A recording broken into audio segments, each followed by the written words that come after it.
This is the Emergency Medical Minute.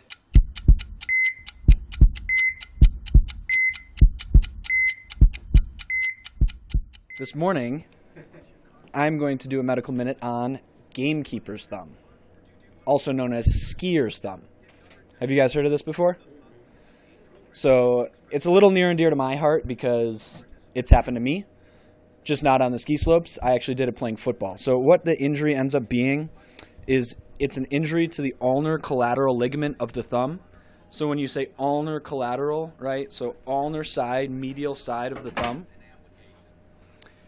ultimately what you're going to end up having is any sort of injury that's going to cause the thumb to deviate to the radius and stress that ligament on the inside.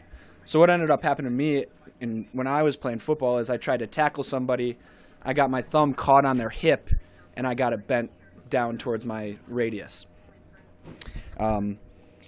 Reason they call it gamekeeper's thumb, just a historical fact that I thought was kind of interesting, was back in the day, Scottish hunters, they would hunt rabbits, and the dogs would catch the rabbits, but sometimes they weren't dead.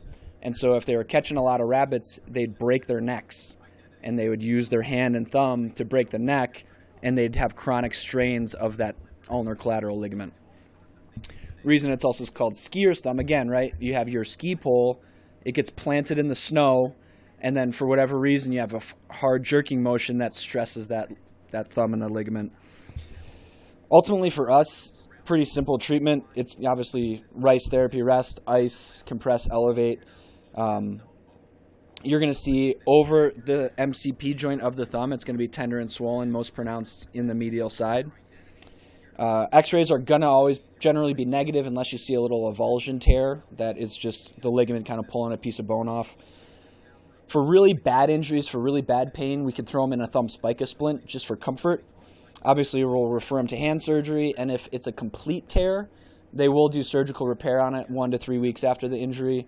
If they're partial tears, they usually just do conservative therapy and physical therapy. Questions? Emergency Medical Minute is and always will be about free medical education. Medicine's most prolific podcast is successful because of our supporters, donors, and of course, our listeners. Please like us on Facebook and follow us on Twitter. And if you support spreading free medical education, please donate at our website, emergencymedicalminute.com. As always, keep listening.